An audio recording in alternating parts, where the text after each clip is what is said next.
What's up guys, today I'm going to show you how to activate SiriusXM in your car. Step 1. Check if your car has SiriusXM built in. Start your car and power on the audio system. Look for a SiriusXM, SAT or satellite radio button or tune into channel 1. If a radio ID shows up on the screen, your vehicle is equipped with SiriusXM ready hardware. Step 2. Start the activation process. Head to the official SiriusXM activation page, which is SiriusXM.com/activate. Enter your radio ID shown on your vehicle's display. Pick a subscription plan that fits your preferences. Finalize your payment and activation on the site.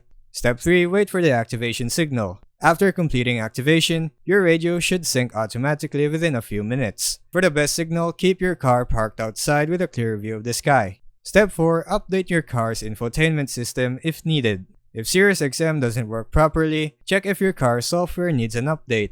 Updates can be applied via USB download or by visiting your car dealership. Step 5. For cars without built-in SiriusXM, no problem. Buy a certified SiriusXM portable radio like the Onyx EZR vehicle kit. Plug the power adapter into your car's 12V outlet. Mount the magnetic antenna on the roof or dashboard. Connect the device to your stereo using aux input or an FM transmitter. Then go to SiriusXM.com/activate and follow the same activation steps using your new radio ID.